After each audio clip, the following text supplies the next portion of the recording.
It is all well and good to have the latest, most advanced safety features in the car, but you all as drivers, you must be aware of the capabilities and the limitations of the system. I think that is more important.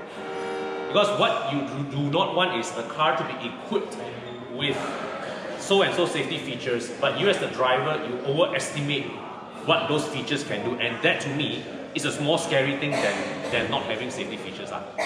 I remember when electronic stability control first came into the market, a lot of people think that having ESC in the car makes them, you know, won't skid one, but that's not the case. There are limitations to the system that still require that you know that plain common human sense cannot replace one. So right now we are going 14 kilometers per hour, 13. Okay.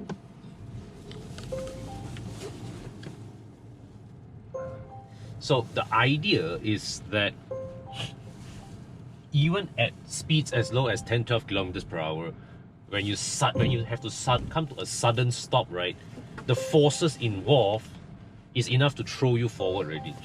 So even in situations like this, right now we're in a parking lot, right, without much effort, I'm already hitting what, 20 kilometers per hour. If I'm a bit reckless, 30, 40, even 50 kilometers per hour. And if suddenly an obstacle appears, like a child suddenly just run across the road, I have to jam brake, and that throws you forward at a force where you may not be able to withhold.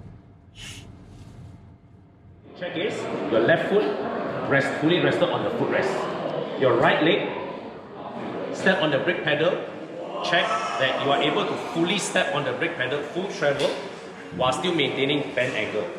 If it's straight, what will happen is, you will, in an emergency, you don't have enough strength to apply full braking force. That's one.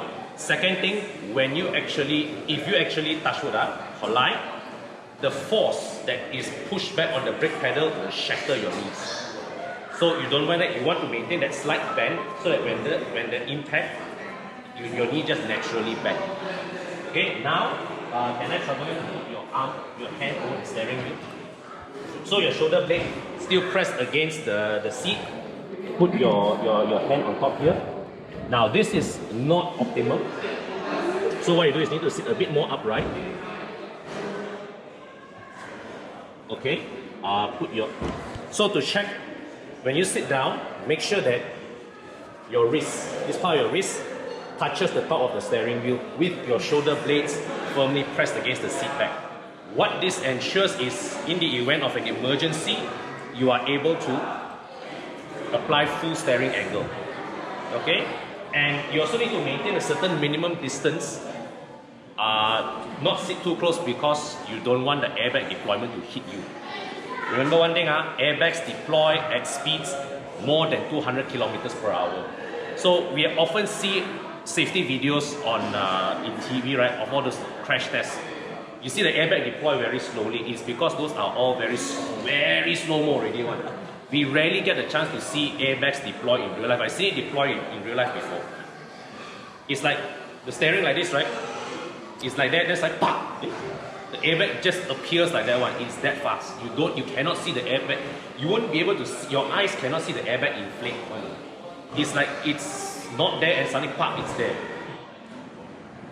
I always insist to put my daughter in the child seat.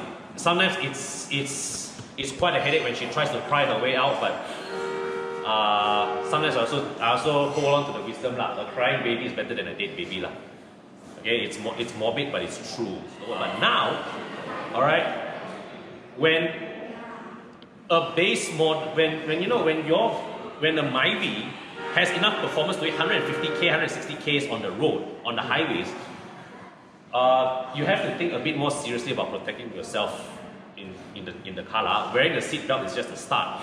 But for your kids, okay, whose bodies, the necks in particular, are not fully developed, they just sitting on your lap, parents holding them, is not enough one. because in the collision, let's say like you hit an object at 60 kilometers per hour, your baby is going to be flung out with the kind of momentum that I don't care how strong you are, you will not be able to hold. Okay, so these are ISOFIX clips, all right, and how to install them. In the S90 here, they've left this open here so that it's very easy for you to find. Okay, so what you do is that that two clips there you see, you just hook them here into this what you call it, into that mount there. So the child seat is then attached firmly to the chassis of the car. Of course, this is ISOFIX has been standard in cars since what, 2010 or 2012. If you drive an older car like me, too bad you don't have ISOFIX. Okay, but my wife, I put my wife in a newer car, so her car has ISOFIX, and for us that's a godsend lah. Okay, because the thing about ISOFIX is it's secure and it reduces the probability of installation errors. You see, child seats, right? When belt is the one thing that we want to one misconception that sometimes people say that ISOFIX is safer than belt installation. That's not true. But what ISOFIX does is that it minimizes the chances of incorrect installation that belt-mounted seats can be vulnerable to if the parents don't read the manual, don't read the instruction manual properly. Okay, so with ISOFIX it's very clear cut. You hook the thing to the thing, you hook the thing correctly. There's an indicator that that turns from red to green. Okay, once the indicator turns from red to green, you know your seat is secured correctly. Okay, now there's one more thing I want to show you. This is a rear-facing seat. Okay, so the thing about ISOFIX mounted seats is they are always either, okay, there will always be the clip lah. This is the ISOFIX clip. What is ISOFIX clip? Okay, so this one hooks into the ISOFIX mount. Then you have to pull this belt to tighten, and there will always be either a kaki here to press against the floor, or there will be a belt that you hook over to a top tether here, to a top tether point here. So it's always the ISOFIX child seat, right? Always required to mount at 3 points, right? 2 at the base, then either one pressed against the floor, or they will provide a belt for you to hook over to the top. Okay.